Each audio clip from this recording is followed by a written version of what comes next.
What is up, guys? It's episode 5 of the Curran, Kaden College Football Show. Curran, I'm excited. You know, it's been our two favorite teams haven't gotten to play in a week. We're back, and biggest game of the year is this week. But before we get to that, we got to recap these games. All right, let's do it. Let's do it. Last Thursday, Illinois goes on the road to Nebraska and wins 31-24 with a really good game, coming out kind of to the wire. Ohio State continues their dominance, staying at number 3, very stagnant. Clemson destroys NC State to kind of move them in the outside of the playoff picture right now, but they could move back into the playoff picture, remaining a really solid team. Iowa State beats Arkansas. LSU picks up a really good home win against UCLA. Kind of just, I mean, it was a slow game in the first half. They turned it back up in the second, and yeah. Louisville picks up a win against Georgia Tech. Notre Dame wins over Miami of Ohio 28-3. Still not as big of a, still not very high scoring game. What's going on with Notre Dame here? Notre Dame needs to figure some things out. The fact they're still ranked, kind of. I guess. Yeah. Anyway, Penn State beats Kent State. Michigan, arguably, or game of the week last week. Actually surprising to me. I thought USC was going to run the water with them. If I was a gambling man, I would have bet the house on USC. With how bad that, Michigan,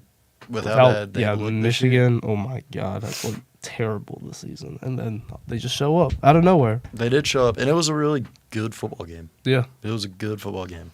I'm not sure who Michigan had I forgot if they started Alex Orji or not. If they did, hopefully that's a good sign. Anyway, Utah beats Oklahoma State in a very close game, 22-19, to move up to number 10 in the rankings this week. Missouri drops down from, I think, 7th to 11th after a very close game with Vanderbilt, 30-27.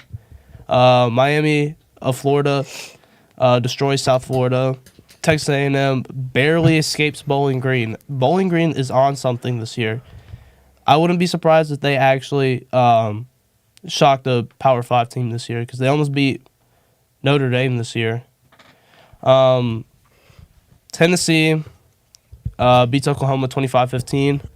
I think everybody was expecting this, but I thought Oklahoma would put up a fight, but they didn't really. Yeah, it was Tennessee is just there's so many good teams in the SEC this year. I know. It's so crazy. Tennessee, Ole Miss, they've actually shown up and look like really good teams from what we've seen so far. Mm-hmm. Credited every time Georgia or Alabama have played, except for the Rose Bowl last year, every time, a good SEC team has gone and played in the other conference, normally it's SEC wins that most of the time. Mm-hmm.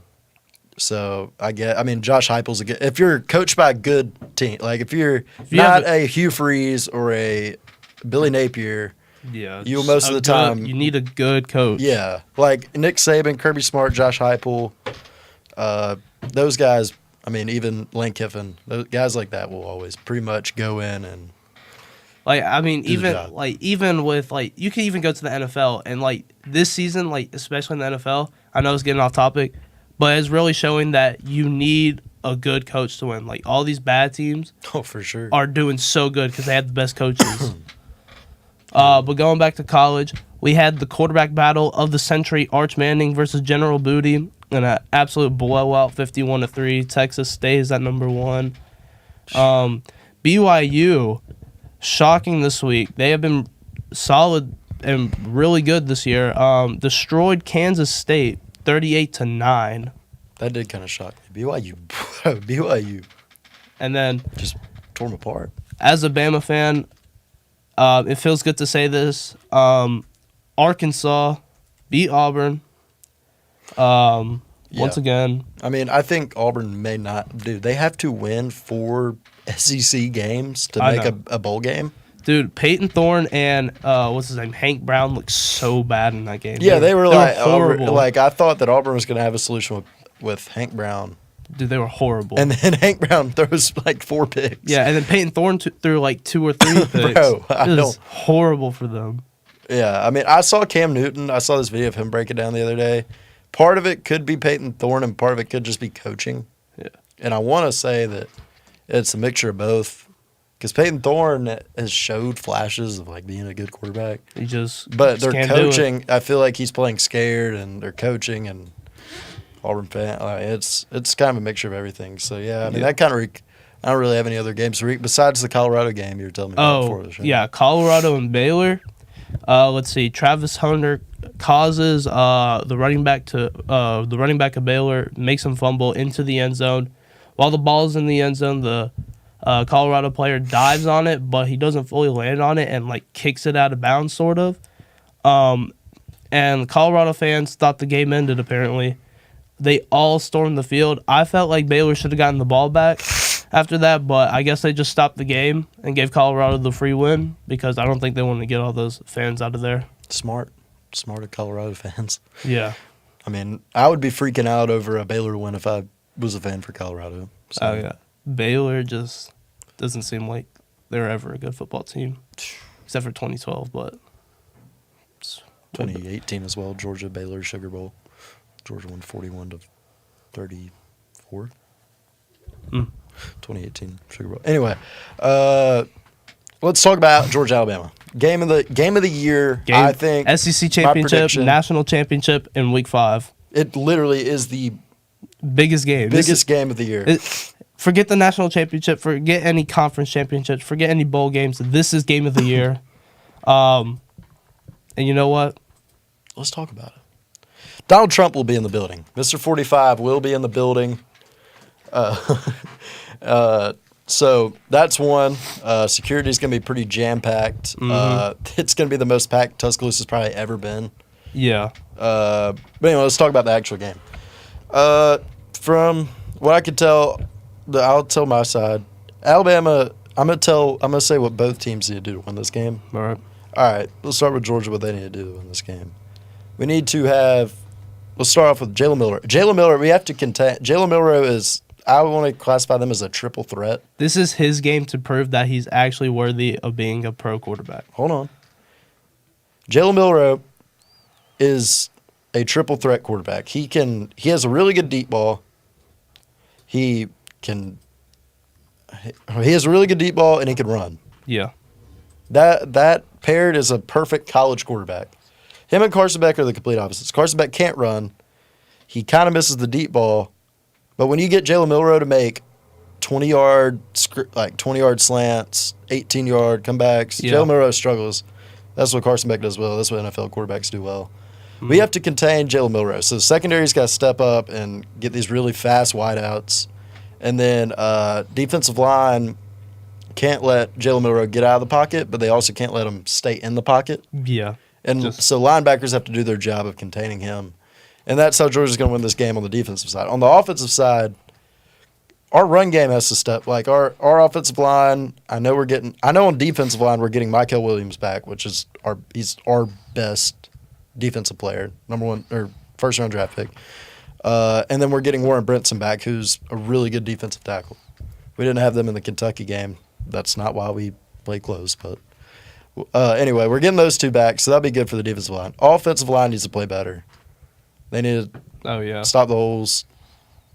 Carson Beck needs to hit easy throws. He always struggles on easy, like, deep ball throws where a receiver's wide open. Like in the Kentucky game, he missed 2 guys who literally had nobody within 20 yards of him. If he does that, I think if Carson does that well and Georgia does that well, they can win. On the other hand, if Alabama can stop the run, if Alabama can force Carson Beck to make mistakes, if Alabama can force pressure, they're winning the game easily. And if Georgia comes out and plays like they did against Kentucky, we're getting blown out. Granted, I think Georgia having a close game with Kentucky was the best thing that could have happened because it kind of centered their attention back to what they need to focus on. Yeah. And stuff. Anyway, with that said, 2 really talented juggernauts of the SEC facing off. I do think say Alabama does not play Texas, right? No, they play Oklahoma. Okay, walkthrough game. Yeah. Anyway, I think if Georgia were to lose this game, Georgia beats Texas. I think if Georgia wins this game, they have a better chance of losing to Texas. Hey, I'm looking at this. Number 1 Texas plays Mississippi State, and so Who they got blown out by Toledo. theoretically, if Mississippi State can play a close game, this Alabama and Georgia game might be A 1-1. whoever wins gets number 1. You remember 2 years ago, Georgia and Tennessee, number 1 in the AP, Georgia, number 1 in the the coaches poll. I thought it was the other way around. Or sorry. Tennessee was number 1. Tennessee was Georgia number was 1. Georgia was number 3. three. Yeah. Something like that. Faced off. And then Georgia blew them out. Yeah, blew them out. But knew that was that's Tennessee. They're never gonna be also number was 1. in Athens. This game in Alabama is gonna be really hard. If Carson Beck can't handle the crowd at Kroger Field, yeah, it's gonna be. I don't think that's why though. The crowd at Kroger Field. That's such a weird thing to say. That turf, 20,000 seater. It's like an arena. That stadium pulse at Kroger Field is number 1 in the nation now. It's crazy. I think the only thing is Nick Saban's on the field, and if they're struggling, Nick Saban was the best at making adjustments. Oh, you saw it 2018 national champion, 2018 national championship. When he put Tua in. Yes, when they put Tua in, and then 2018 SEC championship when they put Jalen Hurts in. Oh yeah. Nobody would think to do that. I mean, Nick Saban adjustments on the fly were really good, and the thing is, if Milroe struggles, Ty Simpson is not that guy to carry the team like that. I don't see him pulling Jalen Milroe out. Jalen Milroe was the reason they lost. If he plays like they did in the Rose Bowl, I'm sorry to cut you off. No, you could go. If Jalen Milroe plays like he did in the Rose Bowl, which is basically the equivalent of Carson Beck playing against Kentucky, it won't be a close game. Like if both teams show up, it's going to be a probably all decade game. Oh yeah, obviously. But all I want to see is I want to see both teams at least hit over 30 points. Make it a good, high-scoring game. I want to see it like that LSU and Texas A&M game where it went to like 7 overtime. Oh, yeah. Dude, 74 to 72. I want to see a game like that because that game is probably the best college football game I've ever seen. But, I mean, this could top it if it scores that high. It'll be hard, though, because Georgia and Alabama both – I mean – Georgia's always been a defensive team. That's no secret. Yeah, no doubt.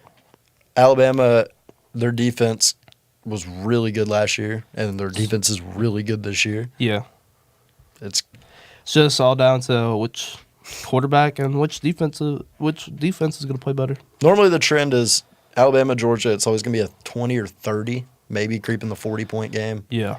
That's always it's always been like that. Like what was the 2018 national championship they won it. It was 20. I don't remember the score. I don't remember. I just remember. God, dude, I cried after that. You did? It's my 4th grade self, dude. I cried.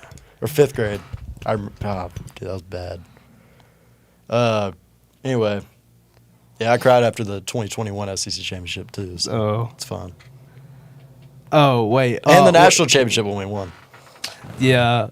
Wait, what happened in that SEC championship game? Because I feel Alabama blew Georgia out, 42 to 24. That's what it was. I went to the game. Yeah, I keep thinking something else happened during that. I keep thinking of a different game. Yeah. But it was like the only blowout of the Alabama Georgia. I mean, you can call it was almost the same score as the national championship, but it was because Georgia got the pick 6, and that was why it kind of boosted the score up. He could have gone down with the ball when we won. Yeah. I just don't want to see like a 14-10 game. Yeah, I don't think it'll be like that. Oh, definitely not. But it could, but it shouldn't. It shouldn't at all.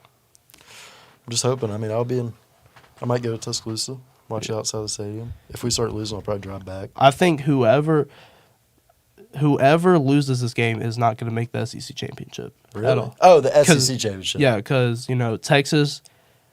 Texas low-key has an easy schedule this year. I don't know who they play. Their biggest game so far was Michigan. Probably their biggest game this whole year is Oklahoma. They're going to easily beat them. Their biggest game this year is Georgia. Oh, they play Georgia? Yeah, they play Georgia at Texas. I'm only seeing like half of their schedule right now. Texas isn't that they're not that crazy. It's good. Just they've been blowing out. They're literally Ole Miss. It's just that they're more established. Yeah, and I mean, Steve Sarkisian came from Alabama, just like Dan Lanning and all these new coaches that played for Nick Saban, and Yeah. has that same kind of. I don't think Arch Manning is. I think Arch Manning's Manning's good. gonna lose a few games. Oh, yeah. I mean, if he Obviously. stays the starter, Quinn Ewers is the guy, obviously. Well, yeah. But Arch surprised me because I thought he was really overrated coming out of high school because he played at such a small high school. I thought it was just nepotism. He's got the Manning name though, and he's fast, dude. Oh yeah, He's got some wheels on him. Because his dad is the one that's like throwing mortgages at people, right? The one who couldn't play football. Oh yeah. Yeah. Had like something in his spine or Yeah. something. But you know, Eli Manning's my goat. My goat. Shout out the Giants. But yeah. Shout Jake Fromm. Just got released from the Giants. What type of shout out is that? I don't know. One of the best Georgia quarterbacks. Let's talk playoff. Georgia or Alabama loses this game. I feel like there's going to be. Is there a limit to how many teams per conference are in it? Because I know there's like. There could be literally 7 SEC teams. That's what I'm saying. Like, okay, so Texas, Georgia, Bama are all going to make it. We know this. They're all going to make it. Yeah. Ole Miss, Tennessee, Missouri have a chance. Arkansas looks like they could go for it. They're 3-1, but they're not ranked. Yeah, they aren't ranked. Ohio State's going to make it, so that's going to take a spot off. But you could have anywhere from 4 to up to 8 SEC teams in this playoff. I think that's fair, yeah. Yeah. I do think that's fair. It's literally just like There's Ohio one group State. of 5 team I know. One group of 5 team gets in. Yeah. Really? Yeah. I mean, I know. I thought you had a team in mind. No, Liberty is my team of mine. Oh, really? Yeah. I thought it was going to be Georgia Tech. Well, no, they're in the ACC. They're in the What am I ACC, talking? yeah. They're just like such a small school in the ACC. Yeah. But yeah. Let's move on to fraud alert real quick. So out of it now, Arkansas, after beating Auburn in that game, they're finally out of it. And then Michigan, game of the week last year probably, they're out of it. In potential, Notre Dame, Georgia, South Carolina, Penn State, most of those guys didn't play. Actually, no, Penn State's out of it. I don't know why I put them there. Penn State's out of there. They blew out their We should put competition. Georgia out of it. Well, they had a bye week, so can't really do anything. Arizona, Colorado, Oklahoma, and Nebraska. In frauds here, NC State, Iowa, Kentucky, Auburn. They're all in there, and then cooked is Florida State and Mississippi State still. Florida should be cooked. Oh, Auburn. Yeah, Auburn should be in cooked. I'm sorry. Yeah, if they lose one more game, I'll put them in cooked. Yeah. But yeah, at this point, they're still in fraud. That's fraud alert for y'all. I mean, it kind of sums up the show, Yeah. I think. Is Mike Vicker going to go to the big game? Isn't he alumni? He is alumni. That's our alumni of the week. Oh, Heisman Watch. Oh yeah. I don't know. Quinn Ewers is out, so. The team with the blue Boise State. Boise Their State? running back is insane. Well, it's Boise State. They're gonna have one insane player. Well, their running back is like, I haven't seen like a running back be dominant in a few years because the air raid obviously, but he's like dominant, like more dominant than Blake Corum was at Michigan. I mean, I don't care who he played for. I don't even know about Heisman now. So many players have been getting injured. Like it might be Jackson Dart again. Or Cam Ward, Jackson Dart. Like and I've seen people put Jalen Milroe at number 1. Like I have no idea, but like well, we don't know till the middle of the season. Yeah, exactly. So it's too early to tell. Way too early. Too many injuries. Yeah. All right. That wraps up for me. Yeah, that's it for me. No. All right. That's episode 5. Come back next week, episode 6.